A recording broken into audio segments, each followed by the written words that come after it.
Aujourd'hui, nous allons examiner une affaire datant de la seconde moitié du 19e siècle. Installez-vous confortablement pendant que nous partons aux États-Unis.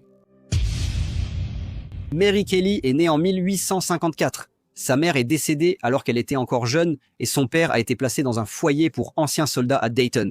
Mary a donc été envoyée chez un oncle et une tante qui ont bien veillé sur elle et lui ont assuré une bonne éducation. C'était une enfant brillante et, à l'âge de 16 ans, elle était décrite comme une jeune fille d'apparence agréable et d'une attitude intelligente. Une fois qu'elle eut terminé sa scolarité, ses perspectives semblaient favorables et tout laissait à penser qu'elle pourrait s'installer confortablement et mener une vie respectable. Cependant, sous l'influence de son oncle, elle épousa un homme nommé David Lawson et ce mariage s'avéra rapidement désastreux. Son mari, selon tous les témoignages, était un ivrogne sans valeur et son comportement rendait sa situation de plus en plus insupportable. Ce qu'elle supportait patiemment au début devint vite intolérable et elle ne trouva du soulagement qu'après son incarcération, ne lui laissant d'autre choix que de s'en séparer.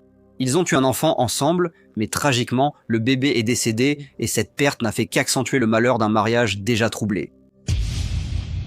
En 1873, elle avait réussi à trouver un emploi comme domestique dans la ville de Columbus, dans l'Ohio. Un an plus tard, en 1874, elle a rencontré un homme nommé Charles R. McGill.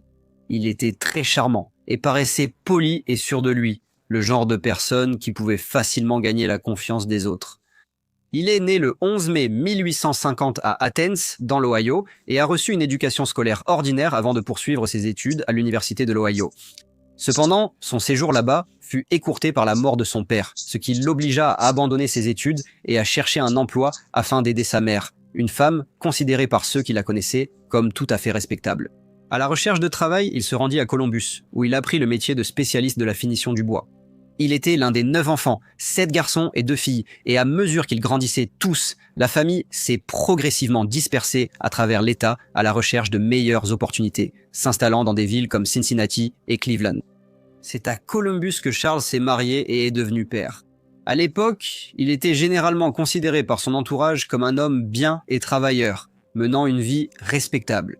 Cependant, cela a changé le jour où il est sorti avec un ami nommé Elliot Heimrod. Alors que les deux hommes se tenaient ensemble, 2 jeunes femmes sont passées. Monsieur Heimrod a suggéré de les suivre et Charles a accepté. C'était une décision prise sans trop réfléchir, mais elle a eu de grandes conséquences pour Charles. L'une des jeunes femmes était Mary Kelly, et Charles est très vite tombé sous son charme. Bien qu'il ait une maison à Columbus, une femme et un enfant, ils ont vite commencé à lui sembler être un fardeau. Ses sentiments pour Mary ont fini par l'emporter sur son sens des responsabilités. Il a abandonné sa famille et a persuadé Mary de quitter son emploi de domestique pour voyager avec lui à Toledo. Sur place, malgré leurs efforts, ils n'ont pas trouvé de travail régulier et ont décidé de voir si la situation était meilleure à Cleveland. Ils n'étaient pas mariés mais vivaient ensemble et se présentaient comme mari et femme. Cependant, leur vie commune n'était pas sans problème. Comme à Toledo, ni Charles ni Mary n'ont pu trouver un emploi régulier et l'argent se faisait rare. Leurs conditions devinrent si mauvaises qu'ils vécurent dans une grande pauvreté et, parfois, manquèrent de nourriture. Bien que Charles ait autrefois espéré offrir à Mary une vie respectable et confortable, leur situation devenait de plus en plus désespérée. En l'absence de tout autre moyen de subsistance, Mary se tourna vers la prostitution et Charles en vint à dépendre de ce qu'elle gagnait. Cet arrangement, né de la nécessité, finit par peser lourdement sur leur relation. C'était une source de honte pour lui et de difficulté pour elle, et avec le temps, cela devint une source de tension croissante entre eux. Finalement, après une violente dispute, Mary le quitta. Elle ne lui dit pas où elle allait, et Charles, désormais sans autre issue, retourna dans la maison de son enfance et recommença à vivre avec sa mère. Cependant, il trouva très difficile de vivre sans Mary, et décida qu'il devait la retrouver. Au cours des semaines suivantes, il la chercha. Il écrivit des lettres à différentes villes, Cleveland, Cincinnati et Columbus, essayant de la retrouver. Mais tous ses efforts échouèrent. Les lettres lui furent retournées, et chaque échec accentuait sa frustration. Il pensait qu'elle pouvait être à Cleveland, alors une fois que toutes ses lettres lui furent retournées, il concentra ses efforts là-bas. Il emprunta de l'argent à sa mère et se rendit en ville, cherchant désespérément Mary. Après 4 semaines de recherche, il l'aperçut devant le bureau de poste. Elle était en compagnie d'une autre femme, Alors, il l'a suivie à distance, tandis qu'elle marchait le long de Broadway près du marché central. Au bout d'un moment, il s'approcha d'elle et lui demanda comment elle allait. Cependant, Mary ne voulait pas lui parler et entra dans un saloon pour tenter de s'éloigner. Après avoir cherché si longtemps, Charles n'était pas prêt à abandonner. Affaibli à force de la chercher, il la suivit et tenta de la convaincre de lui parler quelques minutes. Finalement, elle accepta et ils allèrent dans un lieu plus calme du saloon. Assez inévitablement, la conversation s'est vite envenimée. Ils ont commencé à se disputer, d'abord à propos des lettres de retour, puis sur la façon dont Marie disait que Charles l'avait traitée. Elle lui dit que non seulement il l'avait maltraitée, mais qu'il avait aussi révélé son passé à ses proches. Aujourd'hui, nous allons examiner un type de cas différent, celui d'un homme nommé John, qui possédait une fortune, mais a commis une erreur fatale qui lui a tout coûté. John a investi tout ce qu'il possédait dans une entreprise qui semblait solide comme le roc, pour découvrir un mois plus tard qu'elle avait fait faillite.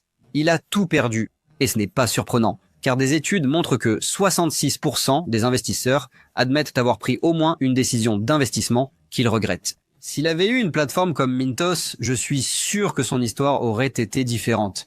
Mais qu'est-ce que Mintos ? Me demanderez-vous. En termes simples, vous prêtez de l'argent à des entreprises ou à des particuliers et vous gagnez des intérêts fixes en retour.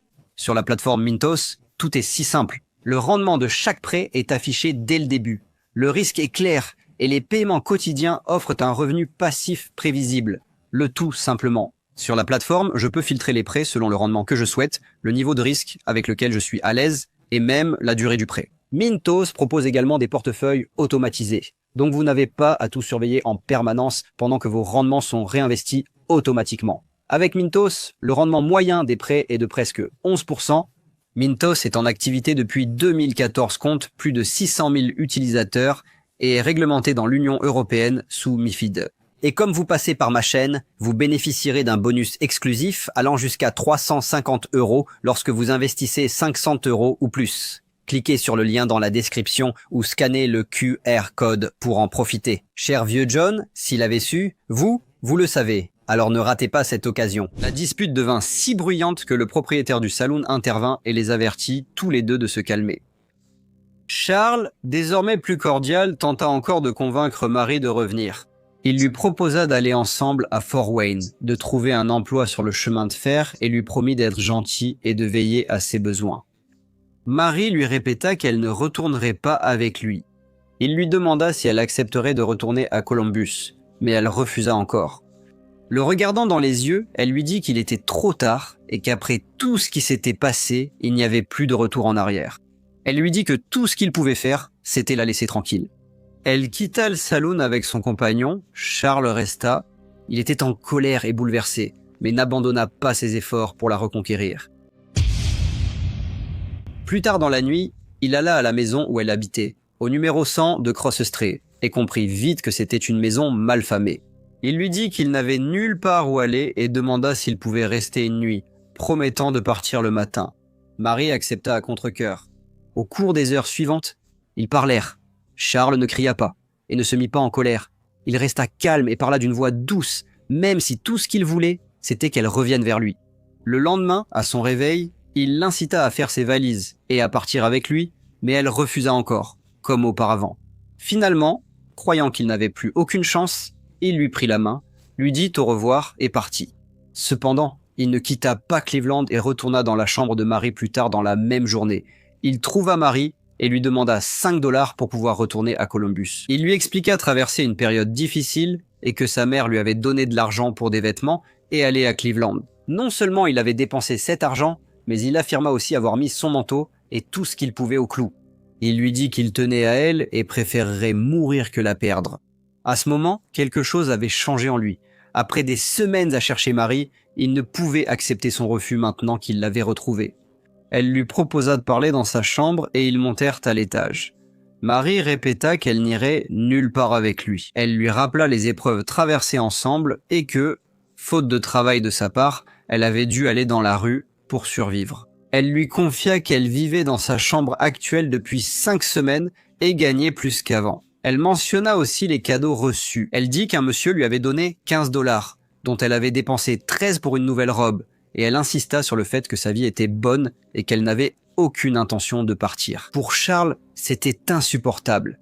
Les mots de Mary le faisaient se sentir négligé et il doutait qu'elle comprenne vraiment sa nouvelle vie. Il lui dit que son comportement ferait honte à sa tante et sa grand-mère. Mary, cependant, ignora simplement ses remarques et ils restèrent allongés sur le lit.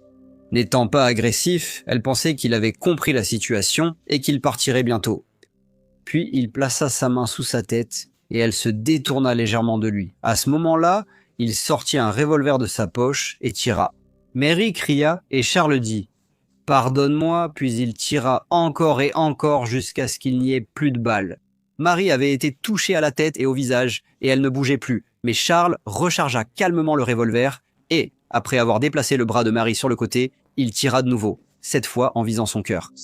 Les coups de feu furent tirés à une distance si rapprochée que la poudre mit le feu à sa robe et, à 2 reprises, Charles dut éteindre les flammes avec sa main. Lorsqu'il eut tiré toutes les balles, il jeta le revolver et descendit. Il demanda de l'eau pour se laver et dit à ceux qui étaient présents d'appeler la police. Il semblait calme, même posé, mais comme aucun agent n'arrivait, il sortit dans la rue pour en chercher un. Il marcha jusqu'au coin de la rue, mais comme il n'y avait aucun policier dans les environs, il retourna à la maison, remonta à l'étage et embrassa Mary, ce qui lui tacha le visage de sang. Lorsqu'un policier arriva enfin, Charles se rendit sans résistance. Il admit ce qu'il avait fait et déclara que la seule chose qu'il regrettait était la peine que cela causerait à sa mère. Il dit à l'officier qu'il avait un bon foyer à Athens et de nombreux amis. D'une voix claire, il déclara qu'il ne regrettait pas d'avoir tué Marie et qu'il le referait si c'était nécessaire. Après avoir essuyé la sueur de son visage et continué à fumer un cigare, il regarda l'officier et dit « Il y a encore une chose que je veux m'assurer, c'est qu'elle soit enterrée décemment. J'ai assez d'argent pour cela et elle ne sera pas enterrée dans une fosse commune si je peux l'éviter. » Charles McGill fut alors arrêté et accusé de meurtre.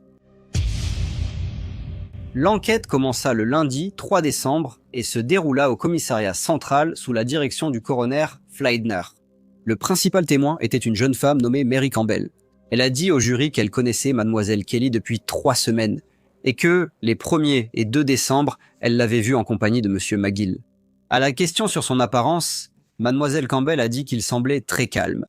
Elle a dit que dimanche soir, elle avait entendu un bruit dans la chambre de Mary et est montée voir ce qui se passait. Elle a dit que la porte n'était pas verrouillée, alors elle l'a ouverte et a vu que monsieur McGill tenait un revolver et que Mary criait.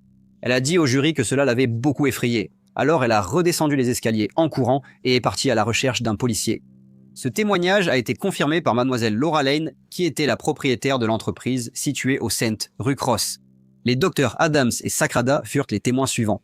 Ils ont déclaré à l'enquête qu'ils avaient pratiqué une autopsie et découvert que la victime avait été touchée par balle à 11 reprises.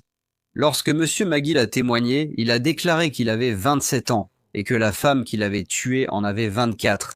Il a admis qu'il avait une femme et un enfant à Columbus et a déclaré que Mary Kelly avait été la cause de leur séparation. Il est ensuite revenu sur les événements de la journée et semblait profondément affecté en parlant. Il a dit qu'il aimait Mary de tout son cœur et qu'après l'avoir tuée, il l'avait serrée dans ses bras et embrassée encore et encore. Il a ajouté que le samedi après-midi, elle lui avait demandé 50 centimes qu'il lui avait donnés car elle voulait acheter des rubans parce qu'elle avait un rendez-vous avec un homme. En regardant le coroner, il a dit qu'il comprenait ce que cela signifiait et que cela lui faisait très mal. À la fin de l'enquête, Charles McGill a été reconnu coupable de meurtre volontaire et renvoyé devant le tribunal. Les journaux ont suivi l'affaire, publiant des comptes rendus détaillés sur les antécédents de M. McGill.